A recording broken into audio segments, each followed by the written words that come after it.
So let's have a little chat, shall we? Let's have a little occult chat. This is your host, The Occult View. I hope everyone is having a wonderful day or morning. It's early for me, but I'm always up early. Morning, I'm always up at the crack of dawn. That's just my schedule, and that's just the way my body works. But I want to have a little chat about something that I saw earlier yesterday. I'm an avid researcher of people's ideologies. And normally, I really don't care about other people's beliefs or ideologies. But when you have people like Shahrazad Ali in particular who make claims, we're going to get to it, and who say things that she believes should apply to all black people, that is where the problem comes in. Okay? Now, let me say this as a disclaimer. I don't have anything personal against Sister Mother Ali. I have nothing personal against her. As a matter of fact, I have I used to have somewhat of a reverence for her, but the more and more I found out about what her agenda was and who she really is, I begin to look at her with a side eye, and I can do that. Nobody is above being examined. She examined other black women in that book, The Black Man's Guide to Understanding the Black Woman, and vice versa. So why can't she be examined on not her personal life? I don't care anything about that, but the things that she says as far as religion or as far as belief or cultural behavioral patterns that she believes that black people should be following based upon the teachings of the honorable, so-called honorable Elijah Muhammad. Okay. And again, disclaimer, I don't care who people follow. If you want to be in a cult and if you want to follow the ideologies of a man, that is your business. But when you try to apply that to every black person and you say and make baseless claims like she did in this recent interview, that is when I have something to say about it. So, this is what I'm talking about. So, for those people who do not know, Shahrazad Ali wrote a book back in the 1980s, I believe, about she wrote several books. um, One of the books she wrote was Life Without the Pig, where she was telling black people to stay away from pork and things of that nature. Okay, no problem with that at all.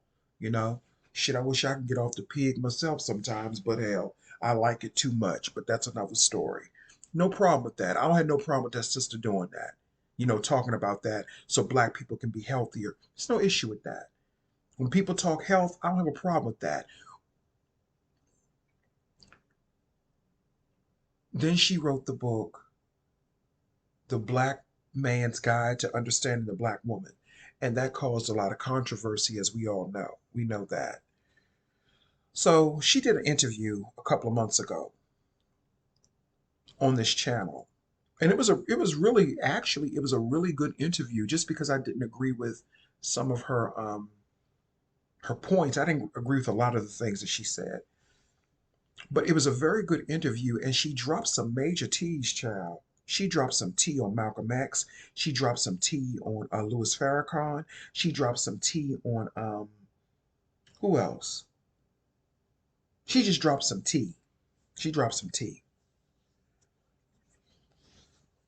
But here's my problem with well, not really my problem, but just an issue. And I know I sound a little congested because I'm always congested in the morning.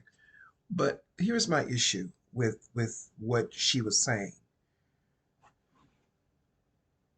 She said that there's no afterlife. and that when you're dead, you're just dead. And if that's the case, I don't, okay, I don't have an issue with that. Okay? Because, hell, who really knows 100% what happens when you no longer have a physical shell? She doesn't know. I don't know. We go by experience and belief, right? Then she went on to say that people say we're going to see them again, our relatives and friends and all that. We'll see you again on the other side. She said, we don't believe in that nonsense under, Elijah Muhammad. Everything she said, it was under Elijah Muhammad, the messenger. He doesn't teach that. Now, I did read, let me be clear, he wrote some good literature. He gave out a lot of good information as it pertains to, the racism and all of the things that black people were going through at that time in history and continue to still struggle with. You know, he wrote that book, the message to the black man in America or something like that. My uncle gave me that book to read when I was around 15 years old, and I was very intrigued about the things he was saying about white people and who they really are and racism and stuff like that. Whether it's true or not, I don't know. And that is where I learned about the story of Yaqub and things of that nature. But the story of Yaqub is, I've taken that to a whole nother level because I don't think Yaqub, it's a whole nother level to that I talked about or touched on in another video, but I don't feel like getting into it in this one. So I'm not here to diminish Elijah Muhammad. It's not about that. I'm not here to do that. But what I am here to do is to give my own voice about what I see and how I interpret what she's saying. Because she made some very, very strong accusations. So if she's saying that there's no afterlife, then she is denying spirit. She is denying ancestors. And she's actually going against the Holy Quran. And if you're an Islamic person or a Muslim, because I believe she is a practicing Muslim, if I'm not mistaken, she's a practicing Muslim. If I'm wrong, then I apologize. But if Shahrazad Ali is a practicing Muslim, then how can she say that there is no afterlife? Now, I'm not here to debate whether there's an afterlife or not, because I don't have to, because I know that there's one, and I don't need the Bible to tell me. I don't need the Quran to tell me that. I don't need Buddhism to tell me that, because it just makes sense. It may not be in the way that we've been taught through religion and different spiritual ideologies, but there is an existence after death. Whether you're conscious of that or not is totally up to your spiritual cultivation when you're in the physical, and what you do spiritually what you do with your life while you're here, and whatever type of spiritual cultivation you may um, do while you're here. That's what determines that. And that's just my ideology. But there is an existence. But it's just that people choose to believe that it's not, because she says it's easier to excuse me, she says it's easier to believe. This is what Shahrazad Ali said. She says it's easier to believe that there's an afterlife where you will be reunited with your loved ones, versus believing when you're dead, you just go back to the earth. Okay? She says it's easier to believe that you'll be reunited with your loved ones versus the other. And I don't necessarily agree with that. I don't necessarily agree with that. I don't think it's easy to accept your mortality, whether you go to an afterlife or whether you go on the ground. Nobody wants to die. So I disagree with that assertion that she made in her connotation. And everything that she says, it was always up under the mantle of what the messenger Elijah Muhammad said. So are we supposed to ignore all of the countless experiences that people have had during near death experiences where they have experienced either paradise or hell? Are we supposed to ignore that? Are we supposed to ignore the research that Sam Parnia has done? What's the name of that experiment he did? Because I followed that for a long time. Sam Parnia. According to Wikipedia, Sam Parnia is a British associate What professor is of the name of medicine that? at the NYU Langone Medical Center, where he is also director The of research study, into cardiovascular Dr. disease. Sam Parnia on the AWARE study, consciousness and awareness. He did a whole study on the continuation of consciousness, um, not really proving life after death because they can't really prove that because that's all spiritual. And spirit cannot be put under a microscope. Either you have the ability to understand spirit or you don't. Shahrazad Ali doesn't understand spirit.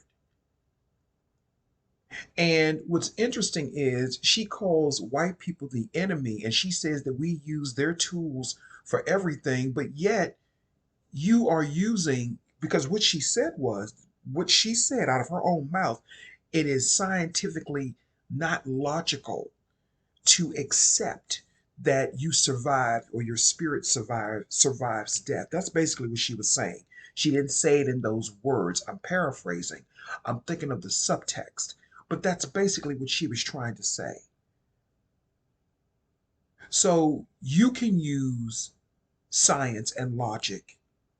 You can use that, the so called science and logic of the white man, but nobody else can to counter that.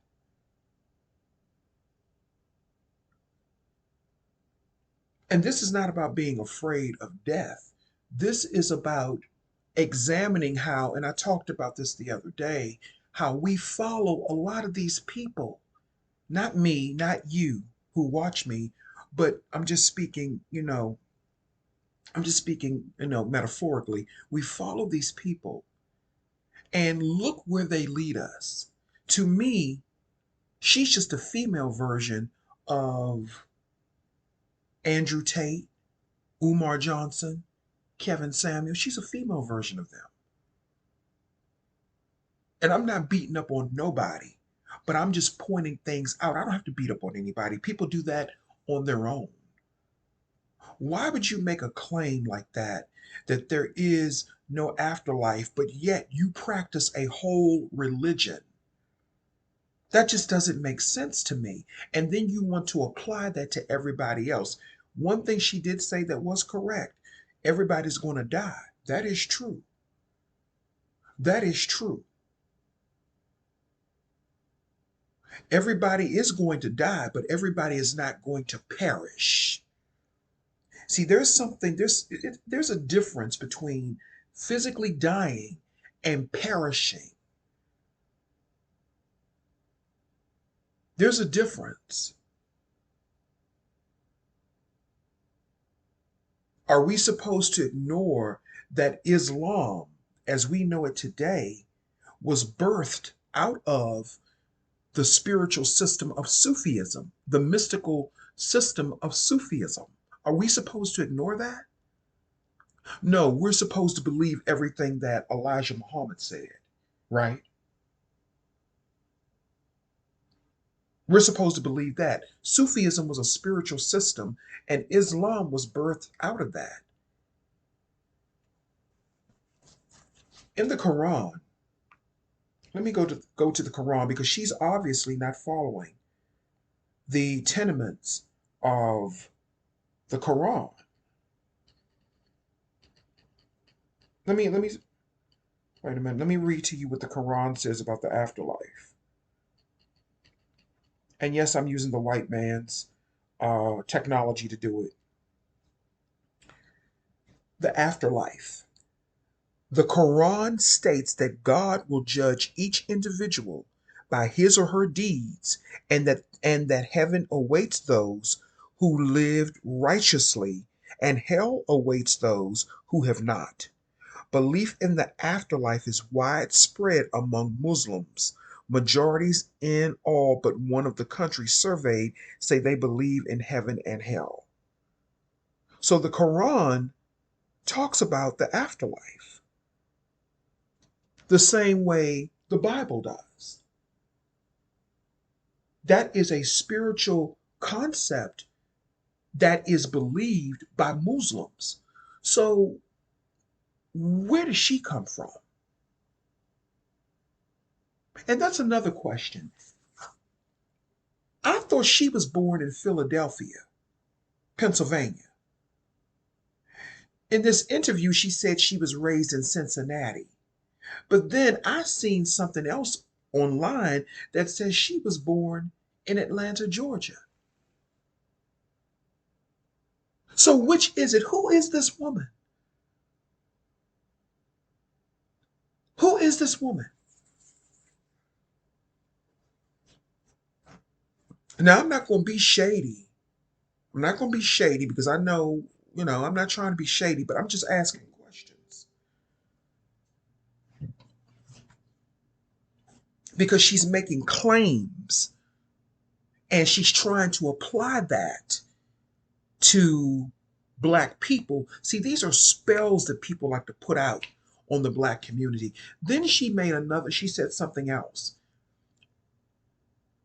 She was talking about the state of black people in this country.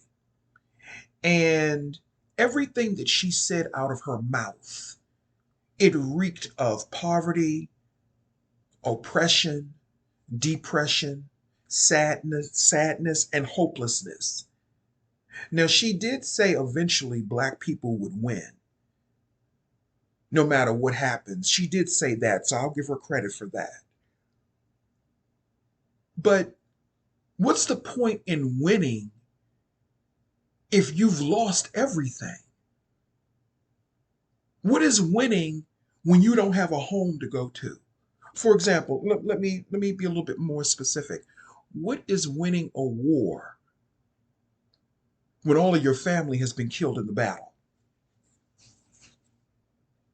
You won, but everyone that you love has been killed in the battle. So is that really winning? She speaks a lot of poverty and curses over the black community. And I don't give a fuck who gets mad about what I'm saying about her. Because black people, we have a habit of putting people on these pedestals. I think that one of the most cruel things that you can do is tell someone something or put a person in a position that they are not ready to assume. I think that's one of the most cruel things that you can do. And she has an ideology that all black men are gods. All black men are not gods. They're not. All black men are gods. But she said that black women are not gods.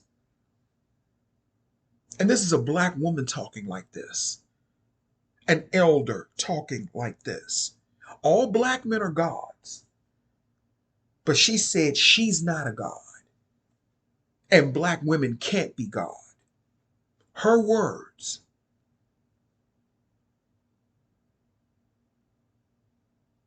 It is very dangerous for people to listen to people like her. And I used to really revere some of the things that she said. And I don't take issue with everything that she said, but now she's beginning to show her hand a little bit more. This is what I'm talking about. Then the interviewer asked her about her real feelings about Kevin Samuels, right? Remember, she's a Taurus, he's a Pisces. He ain't no match for her. and her machinations, okay? He asked her, did she basically, did she really feel, Kevin Samuels and his approach in talking about the issues among black women and black people? And she said, no, I did not agree with his approach. Well, if you did not agree with his approach, then why were you about to go on tour with him?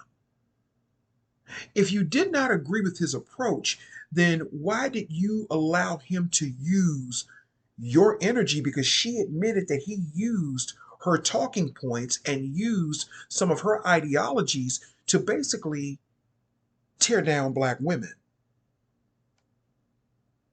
She allowed him to use her ideologies and take from her energy, and she allowed that.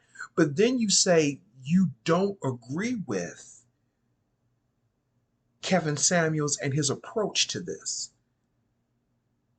or how he went about approaching these topics.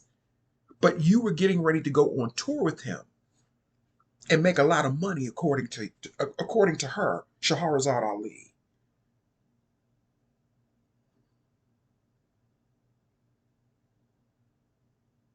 And everything she kept saying, it led back to Elijah Muhammad.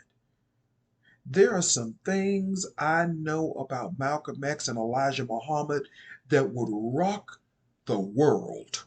Not just the YouTube world, but the world. But I cannot say what it is.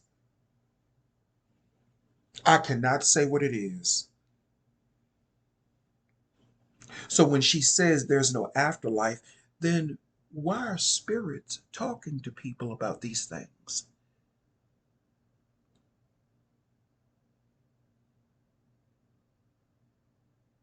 Elijah Muhammad was a man who had flaws. Malcolm X was a man who also had flaws.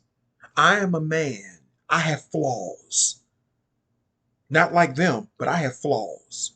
My flaws may be different. Everyone has flaws.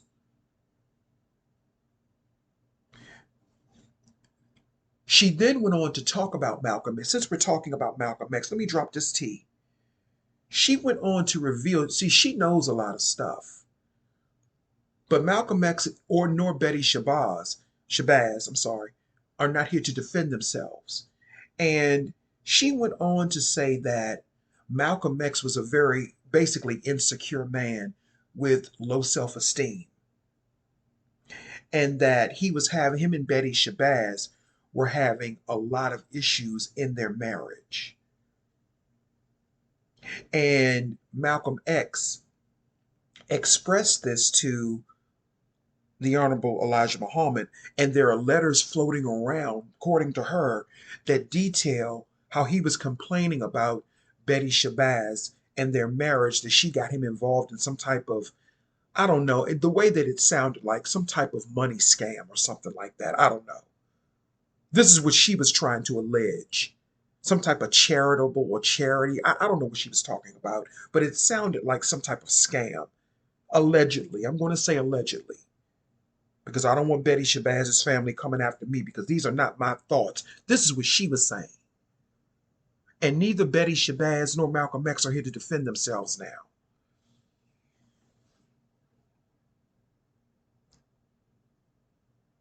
It's just very interesting how people are. It's just interesting. Then she was talking about how Malcolm X allowed entertainers to get in his ear. She said Lena Horne, I think she said Red Fox. She, he allowed them to get in his ear and try to basically tell Malcolm X that you can do better without the old man. You don't need to be up under his tutelage, talking about Elijah Muhammad. Then she was talking about Louis Farrakhan and how he's misguiding and misleading people with his current teachings of Islam. I mean, she was talking about everybody. Well, at least Louis Farrakhan is still here. But I thought at one time she and Louis Farrakhan were cool. I thought they were cool at one time. What's happening? Is everybody falling out in the cult? And I'm not calling, let me be clear, I'm not calling Islam a cult, a cult. I'm talking about these individuals. No, the real truth of the matter is, if we really want to talk truth about Malcolm X, and this has been, recorded historically, the real reason she has an issue with Malcolm X is because Malcolm X begin to have an issue because his eyes begin to open up because he ate off of the tree of knowledge. He began to see that Elijah Muhammad was not who he pretended to be. And Malcolm X had questions. He had questions. He began to question everything because when he went over to, where did he go? He went to somewhere, and he went somewhere in Africa. Let me look it up. He went somewhere in Africa, and I believe it was before he was assassinated by that cult.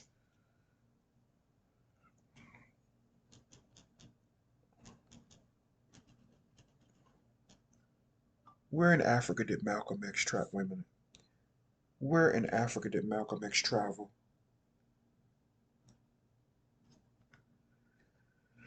Okay, my battery's getting ready to die on my phone. Where in Africa did Malcolm X travel? According to Al Jazeera, in July 1959, Malcolm X took his first trip to Africa, traveling as an ambassador for the Nation of Islam and with a passport issued in his new name, Malik al-Shabazz. He went to several places over there in Africa, in the Middle East, but when he started to travel, he began to see that Islam was not just inclusively, or is inclusive the right word? It wasn't inclusive or restrictive like it was here in the States in the group or cult that he was in. Malcolm X began to realize he was in a cult and he was being brainwashed by Elijah Muhammad. Because when he traveled abroad, he began to see white Muslims. He saw all types of different nationalities, and that was a conflict within him. She calls it low self-esteem. She calls it low self-esteem because she's not spirited. She's only logical and scientific, and she doesn't go by the spirit. She only goes by the messenger Elijah Muhammad, whose message was not always correct. So when Malcolm X began to question these things, they took him out. Notice she won't talk about the assassination of Malcolm X. She won't talk about that. How they killed him in front of his own children, and how Elijah Muhammad allegedly was behind it. They won't talk about that though, right?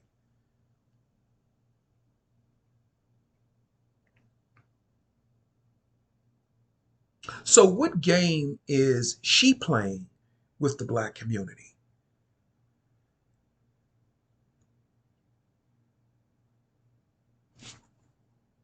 That interview was very interesting.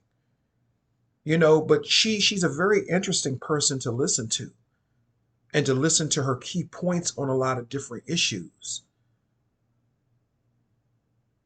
But she speaks poverty and misfortune and shame and guilt over the black community. She does. She doesn't think black people should take pride in being successful in some of the things that we've accomplished.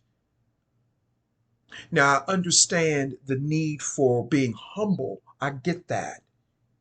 And not being materialistic. I understand those key points that she was making. I get that. And when I say not being materialistic, I mean being materialistic to the point that you lack in other areas. I totally understand that. Some of the things she said, I rocked with. But when you say that there is no afterlife, and you make claims about people that are not here to defend themselves. See, I'm not going to say some information that came across my desk about Malcolm X and Elijah Muhammad. I'm not going to say it because I can't prove it per se.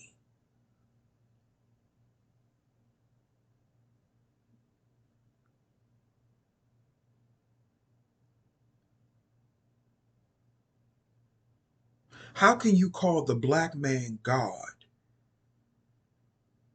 How can you call the black man God and denounce the black woman as God?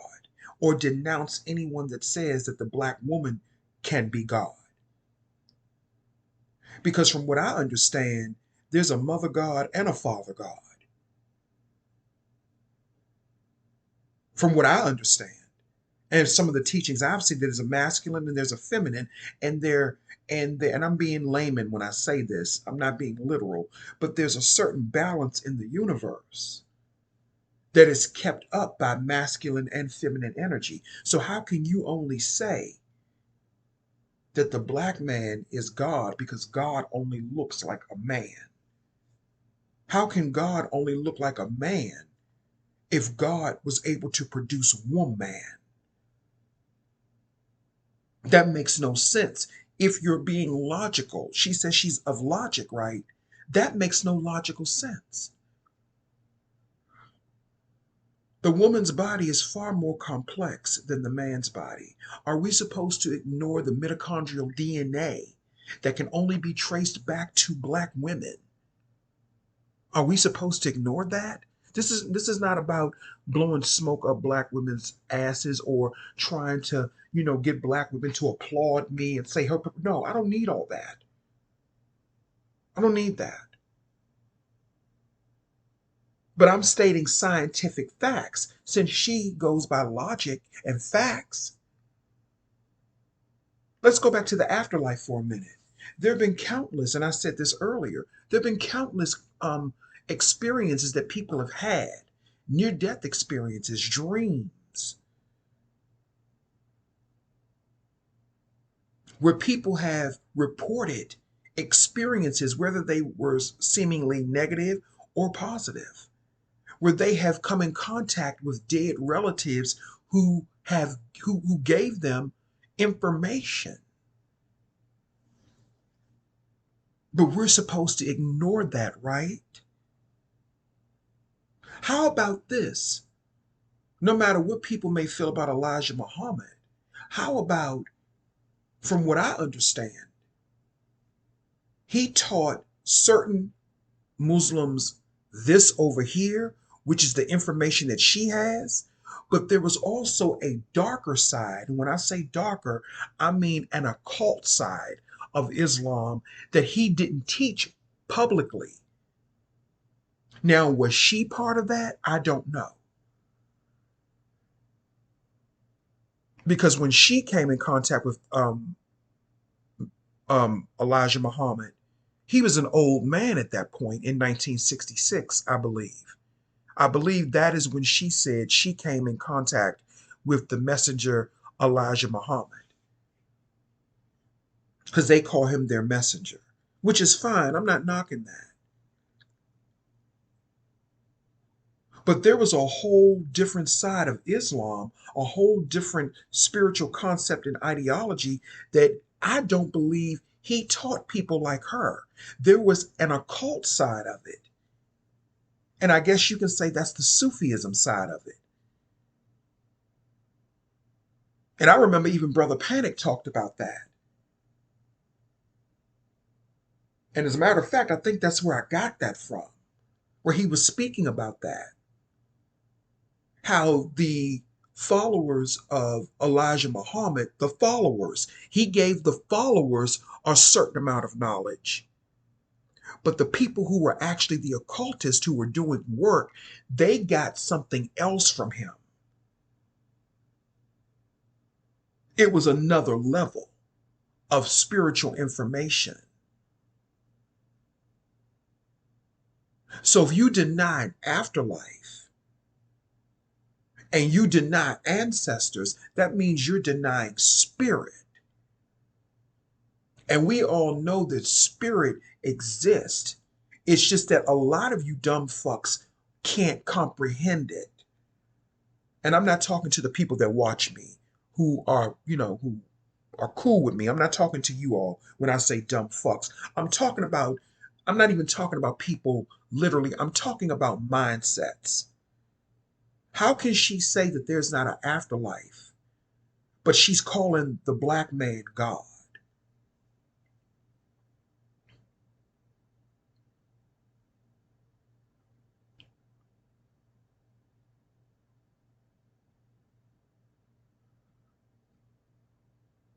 How can you say that there's not an afterlife, but you praise Allah according she praises Allah, right?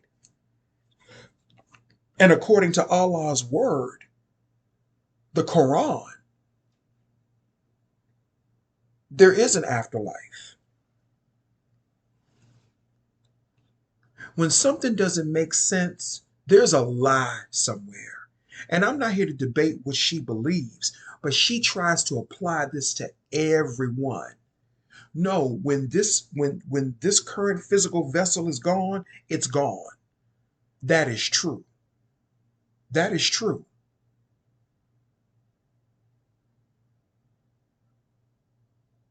But there are countless, there's countless research spiritually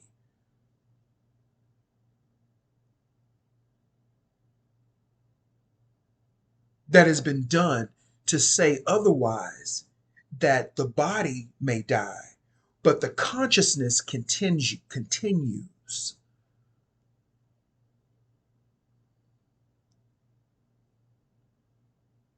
But because she believes everything Elijah Muhammad says, she won't open her mind up to that possibility. No, it's not easier to believe that you'll meet up with relatives in the afterlife. That's not easier to believe. I don't understand why she said that. Accepting your own mortality is not easy, no matter if you're going to meet up with Christ or Allah or whoever, or your grandma Sadie. You're facing your own mortality is not easy for any of us. So where does she get that concept from? She speaks hopelessness over the black community. And while her books may have given some insight into the dysfunctional behaviors of some black women, some, it also created a lot of division between black men and black women as well. It really did. So, mission accomplished.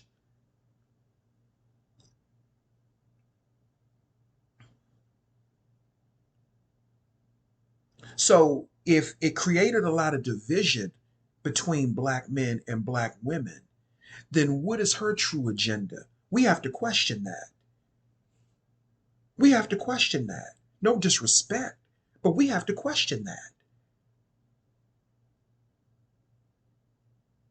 I don't care who you are not above being questioned. If she can talk about Malcolm X and Betty Shabazz and they're not here to defend themselves, I can question the things that she's saying out of her mouth. I'm not saying she's a bad person. I'm not saying she's an evil person, you know? And evil is not really what people think it is. So let me take that out of the equation. But I am questioning the things that she is saying and trying to make them into facts.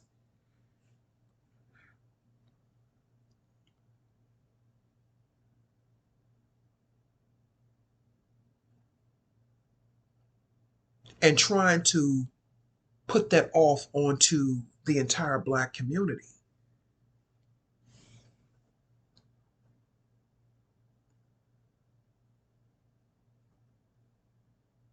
It's almost as if she doesn't want black men to be accountable for anything. And this is no disrespect to black men. I think that is a very, very dangerous disservice to, even to you all. Now, she says she's not trying to blow smoke up black men's butt. And I believe that. I really believe that. I believe she believes everything that she says wholeheartedly. I believe that is the extent of her misguided brainwashing mechanism that she went through up under Elijah Muhammad. See, Malcolm X began to see Elijah Muhammad wasn't who he thought he was. And we all have those epiphanies about our master teachers and stuff like that. I had that with Brother Panic, who was a Taurus as well. But it wasn't at that extent. It's just that he and I had a misunderstanding. I had I got to see some things about him that I did not see before, and I decided to just back off. Simple as that. But Malcolm X was up under Elijah Muhammad for many, many years. And remember, Elijah Muhammad was a Libra. Libras don't tell you everything. They don't tell you the full story. And Libras are some very, very, very, very, very, very clever occultists. They are some very clever occultists. He didn't teach them all of what he knew. He taught them basic level stuff. He didn't teach them the occultism of Islam. He saved that for other people. And by her being a woman, I know he didn't teach her that because you know how Islam feels about women. No disrespect, but it's the truth. So she does not follow the Holy Quran. She's following something else. And just as she sits up and talks about Louis Farrakhan is not following or twisting the teachings and words of the Honorable Elijah Muhammad, well, that's what you're doing too, ma'am, as it pertains to the Quran, as it pertains to life after death. So you're saying that you know more than the Quran? Are you saying that your knowledge and Elijah Muhammad's knowledge is higher than Allah's? Is that what you're saying? Because the Quran clearly talks about the afterlife. It clearly states that. So why are you telling black people that there's no afterlife and when you're dead, you're dead? Why are you telling people that? Because I don't care about that. But the reason that I have an issue with that, I don't care about what she believes, but you should say that is the reality for you and those who follow your path. But you should not apply that to everybody else because, contrary to what people believe, we are not all the same. We are not all the same.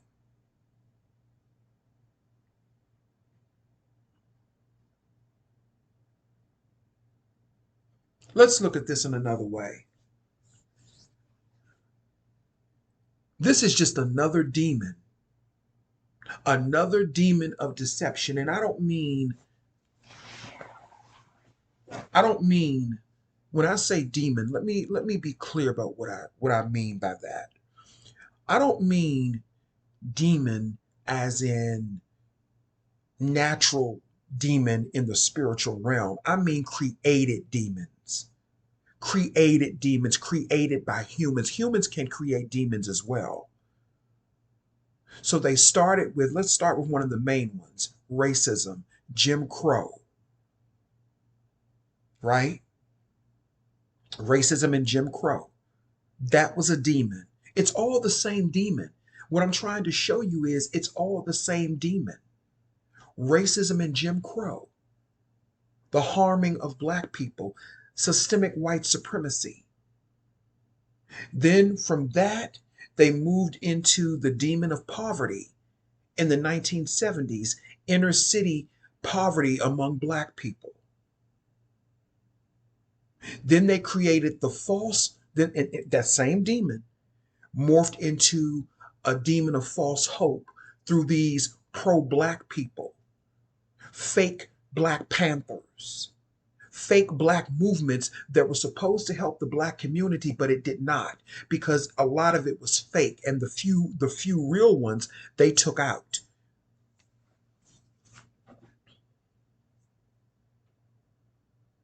Then the demon morphed into another demon. This is all the same demon now. We then went from the false hope of the civil rights movement and all of that false hope that they gave black people. This was all a demon. It's the same demon of Jim Crow and racism. Follow me now.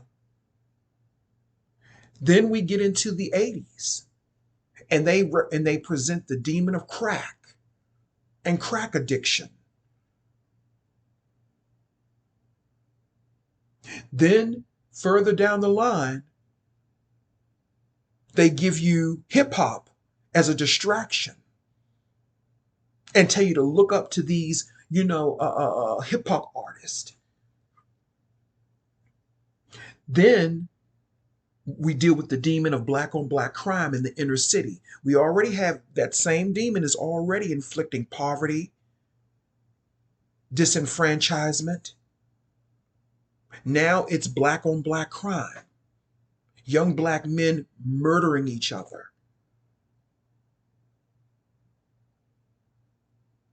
Then they created the demon where that was created way back before the black on black crime. Then they created the demon of separating black men and black women from each other, causing this one to hate that one to hate this one. Then they created the demon of the conscious community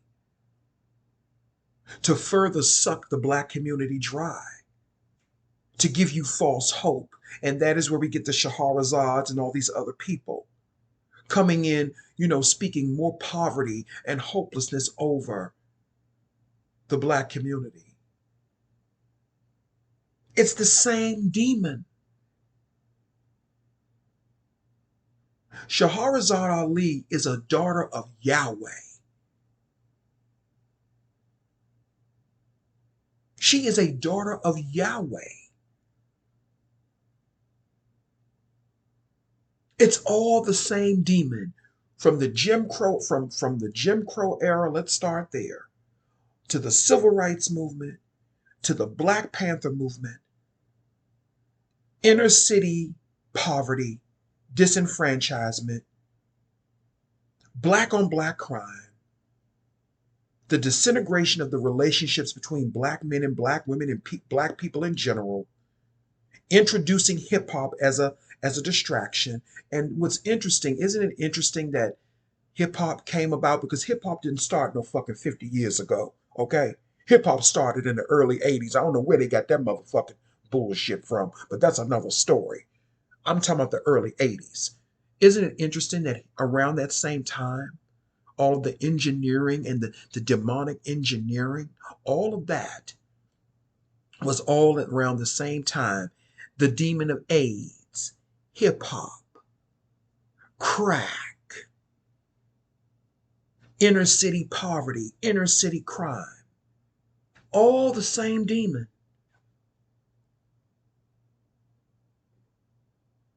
All the same demon. And all of these people who claim to have the answer, all you have to do is get up under them. Look at all of the people that got up under them and look what happened.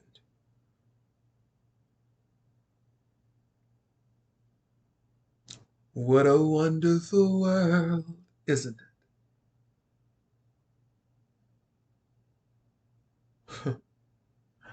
Anyway, this is the occult view. That's all I have to say for now. Be careful who you listen to.